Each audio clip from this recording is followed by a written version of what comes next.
Assalamu alaikum and a very good evening to all our friends. Hope that all of you are doing pretty well in this Ramadan.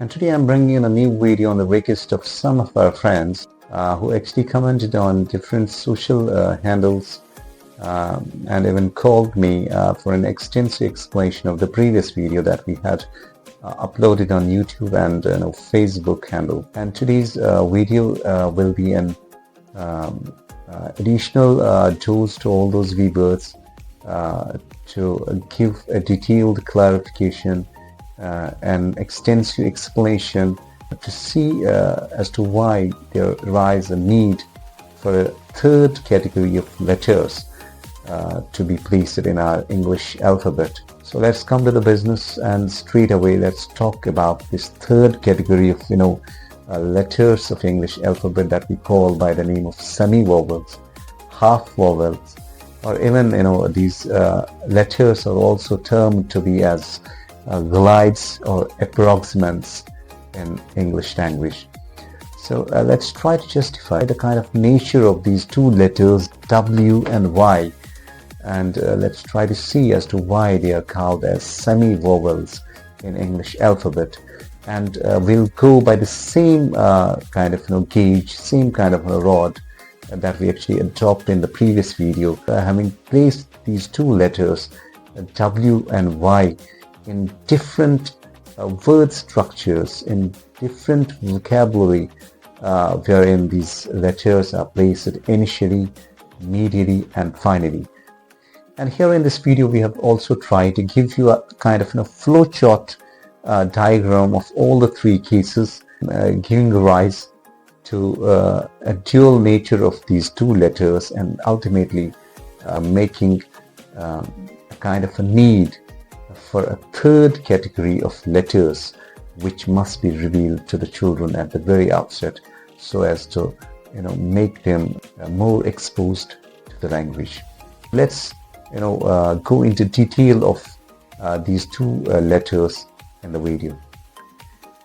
And when we talk of these two letters being placed initially, one could easily witness that there is a predominant consonant sound coming out in all the four words, where you have the sound of vav and ya very well distinguished in all the four words. I must tell our friends here that in the previous video itself, when we talked of the placement of articles in terms of countable nouns, where you were supposed to justify the sound of the countable noun in terms of a vowel or a consonant. We talked of one-eyed man, we talked of university and European, that these three words do not pertain to the vowel nature because of the sound of ya and vav in them. So the same sounds are reflected here in watch and yacht, yummy and winter. So clearly this set of words, these examples reflect to a kind of a nature that can be called as a consonant nature.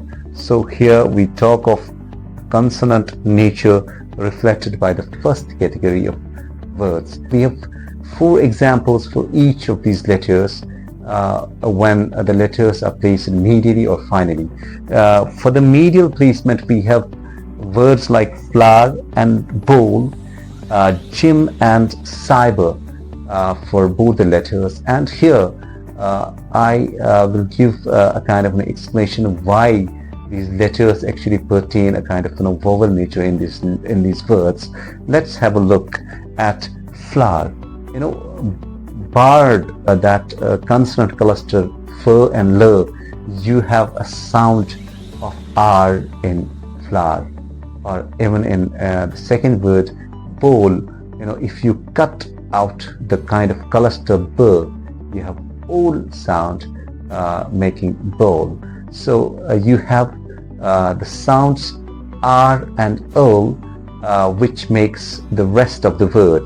And if you remember the kind of a mnemonic technique that I talked of in the previous video about an kind of a sound and justifying the kind of vowel sound of the words, here again you have r and o that can be put in terms of an when we write it in terms of Urdu script. So R and O is written in terms of Urdu and it justifies that the rest part of the flower where you have W in between has no sound of vav or no sound of ya in the lower examples, or even in cyber where it's written, and when we take away the kind of s consonant out of the word cyber, or when we cut out the kind of C letter, you have iber, I kind of sound is a vowel sound. So these letters W and Y, they lose out to their consonant nature and reflect a kind of nature that pertains to the vowel sounds. And same is the case in the lower case where and when we actually place them for the final places. And you have an example of cow. When we cut out to K or K sound from cow, you have ow sound that again can be written in terms of an, making justification that this is a vowel sound.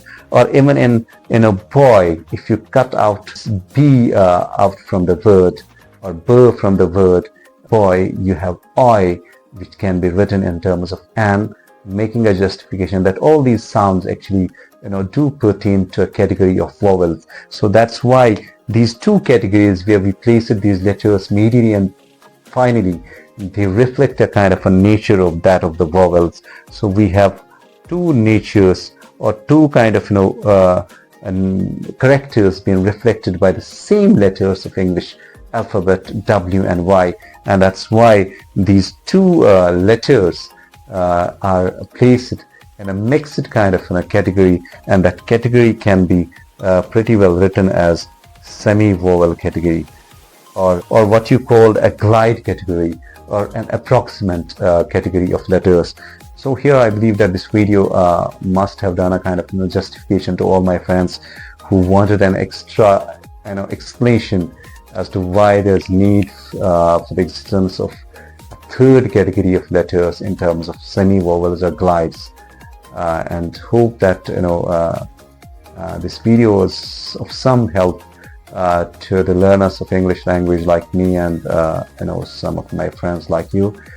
We hope that we are done with the alphabet, and from next video on we'll be talking on different grammatical concepts which by default have been carried along in our kids in a defective manner. So till then, take care and have a good day. Thank you for